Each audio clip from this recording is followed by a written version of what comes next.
Hello, ഇന്ന് നമ്മളെ wedding ആനിവേഴ്സറിയുടെ നമ്മുടെ അല്ല അനിയൻ്റെയും അനിയത്തിൻ്റെയും വെഡ്ഡിങ് ആനിവേഴ്സറിക്ക് ഗിഫ്റ്റ് കൊടുക്കുന്ന വീഡിയോ. ഗിഫ്റ്റ് മേടിക്കുന്നതെല്ലാം നിങ്ങളന്ന് വീഡിയോയിൽ കണ്ടതാ. അങ്ങനെ രാത്രി 12 മണിയാകുമ്പോഴത്തേന് അനിയൻ എന്തെങ്കിലുമൊക്കെ പറഞ്ഞ് ഇറക്കി കേട്ടോ. കാര്യം അവൾ ഉറങ്ങിയാൽ ആകെ പൊളിയും. അങ്ങനെ അവസാനം ഇറങ്ങി വന്നു, ഗിഫ്റ്റൊക്കെ കൊടുത്തു.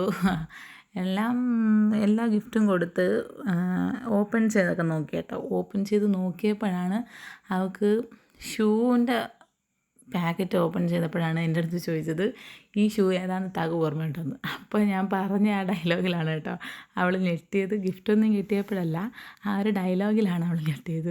ഞാനല്ലേ പോയി എടുത്തത്, അപ്പോൾ എനിക്കറിയില്ലേ കാര്യം. അവൾ നേരത്തെ ഇതുപോലെ ഒരു ഷൂ മേടിക്കണമെന്ന് ആഗ്രഹിച്ചതാണ് കേട്ടോ.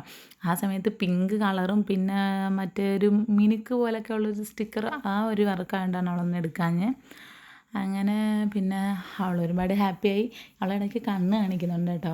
കാര്യമെന്ന് വെച്ചാൽ അനിയനുള്ള ഗിഫ്റ്റ് ഞാൻ തന്നെയാണല്ലോ മേടിച്ച് വെച്ചേക്കുന്നത്. അപ്പോൾ അത് പറയല്ലേ, നമുക്കിപ്പോൾ കൊണ്ടുപോകാം, റൂമിലോട്ട് കൊണ്ടുപോകാം എന്നുള്ള ഇതിലാണ് അവൾ കണ്ണ് കാണിക്കുന്നത് കേട്ടോ. അങ്ങനെ അവസാനം അനിയൻ്റെത് ഉമ്മയുടെ റൂമിലായിരുന്നു കേട്ടോ ഞാൻ കൊണ്ടുവച്ചത്.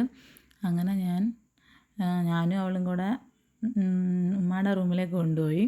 എന്നിട്ട് കൊച്ചു പിള്ളേർ കളിക്കുന്ന പോലെ തണുപ്പ് ചൂട് ഇതൊക്കെ പറഞ്ഞ് അവസാനം അനിയൻ കുറേയൊക്കെ കറങ്ങി തിരിഞ്ഞ് അനിയനും എടുത്തു കേട്ടോ ഗിഫ്റ്റ്. പിന്നെ അനിയൻ അന്നേരം മനസ്സിലായി കേട്ടോ, ഇത് കണ്ടപ്പോഴേ ഞാൻ തന്നെ ആയിരിക്കും മേടിച്ചതെന്ന്.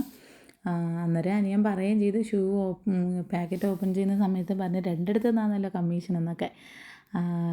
എന്തായാലും 2 പേർക്കും ഇഷ്ടപ്പെട്ടു.